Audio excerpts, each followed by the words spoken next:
जन्म और बाल्यकाल। आद्य शंकराचार्य का जन्म 8वीं शताब्दी में केरल के कालाड़ी गांव, वर्तमान एर्नाकुलम जिला में हुआ था। उनके पिता शिवगुरु और माता आर्यांबा थे। शंकर का जन्म एक दिव्य संयोग था।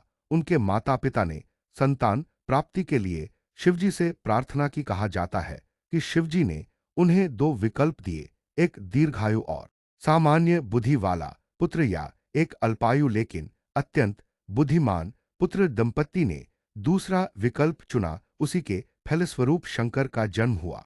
बाल्यकाल से ही शंकर अद्भुत प्रतिभा के धनी थे। मात्र 8 वर्ष की आयु में उन्होंने वेद, उपनिषद, पुराण और अनेक ग्रंथ कंठस्थ कर लिए थे। उनका जीवन अत्यंत संयमी और सात्विक था। संन्यास ग्रहण। शंकर का बचपन अत्यंत धार्मिक वातावरण में बीता। वे बचपन से ही संसार की नश्वरता को समझ चुके थे। उन्होंने संन्यास लेने का दृढ़ निश्चय किया, परंतु माता आर्यांबा सहमत नहीं थी। एक किंवदंती के अनुसार एक दिन शंकर नदी में स्नान कर रहे थे कि एक मगरमच्छ ने उन्हें पकड़ लिया। तब उन्होंने मां से वचन लिया कि यदि वह जीवित बचे तो उन्हें संन्यास लेने की अनुमति दी जाए। मां ने अनुमति दी और शंकर ने घर छोड़ दिया। सिर्फ 8 वर्ष की आयु में उन्होंने संन्यास ग्रहण किया और आध्यात्मिक ज्ञान की खोज में निकल पड़े। गुरु से दीक्षा। शंकराचार्य की आध्यात्मिक यात्रा की शुरुआत मध्य प्रदेश के ओंकारेश्वर में स्थित गोविंद पादाचार्य से हुई। गोविंद पादाचार्य महान संत गौर पादाचार्य के शिष्य थे। उन्होंने शंकर को अद्वैत वेदांत का गूढ़ ज्ञान प्रदान किया। अल्प समय में ही शंकर ने अपने गुरु को प्रभावित कर लिया और उन्हें संपूर्ण वेदांत का ज्ञाता माना गया। गुरु ने उन्हें भारत भ्रमण कर अद्वैत वेदांत का प्रचार करने और धर्म के पतन को रोकने का आदेश दिया। अद्वैत वेदांत का सिद्धांत। शंकराचार्य ने अद्वैत वेदांत अर्थात द्वैत का अभाव को एक व्यवस्थित दर्शन के रूप में स्थापित किया। उनका मूल सिद्धांत था ब्रह्म सत्यं जग मिथ्या, जीवो ब्रह्मैव नापर।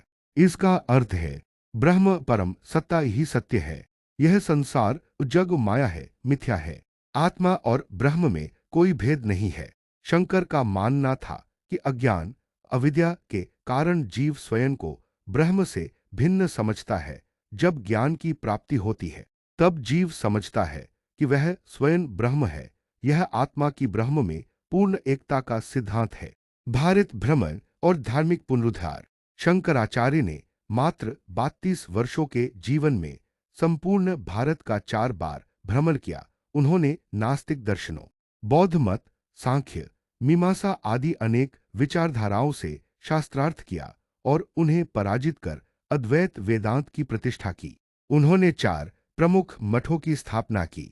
1 श्रृंगेरी मठ दक्षिण कर्नाटक, 2 द्वारका मठ पश्चिम गुजरात, 3 ज्योतिर्मठ / जोशी मठ उत्तर उत्तराखंड, 4 पुरी मठ पूर्व ओडिशा। इन मठों के माध्यम से उन्होंने वेदांत के प्रचार, सनातन संस्कृति की रक्षा और संत परंपरा को संगठित किया। प्रमुख शास्त्रार्थ और दार्शनिक संवाद। शंकराचार्य के जीवन की अनेक घटनाएं उन्हें एक अलौकिक चिंतक और समाज सुधारक सिद्ध करती हैं। कुछ प्रमुख घटनाएं। 1 मांडन मिश्र के साथ शास्त्रार्थ। मध्य भारत के प्रसिद्ध विद्वान मांडन मिश्र से शंकराचार्य का संवाद अत्यंत प्रसिद्ध है। वे कर्मकांड और मीमांसा के प्रबल समर्थक थे। शास्त्रार्थ कई दिनों तक चला और अंततः शंकर ने उन्हें पराजित किया। मांडन मिश्र और उनकी विदुषी पत्नी भारती देवी ने शंकर को गुरु रूप में स्वीकार किया। 2 काशी प्रवास। वाराणसी में शंकराचार्य ने एक चांडाल से संवाद किया जिसने उन्हें अद्वैत का वास्तविक अर्थ समझाया। यह घटना मणिषट्कम की प्रेरणा बनी। शंकर ने समझा कि ब्रह्म में कोई ऊंच नीच नहीं है। 3 बौद्धों और जैनों से शास्त्रार्थ। अनेक स्थानों पर उन्होंने बौद्ध और जैन आचार्यों से संवाद कर अद्वैत वेदांत की श्रेष्ठता स्थापित की। उनकी शैली अत्यंत गूढ़ होते हुए भी सरल, हृदयस्पर्शी और प्रेरणादायक है। शंकराचार्य का सामाजिक दृष्टिकोण।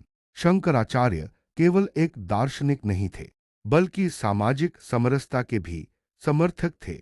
उन्होंने जाति पाति के भेदभाव को अस्वीकार किया और कहा कि आत्मा का कोई जाति धर्म नहीं होता। संत कबीर भजन कुबेरपुर महापरिनिर्वाण केवल 32 वर्ष की आयु में केदारनाथ, कुछ मतों में बद्रीनाथ या कैलाश में शंकराचार्य ने समाधि ली। इतने अल्प जीवन में उन्होंने जो कार्य किया वह अनेक जन्मों में भी कठिन है। वे न केवल भारत के धार्मिक नेता बने बल्कि संपूर्ण सनातन संस्कृति को नया जीवन देने वाले महामानव सिद्ध हुए।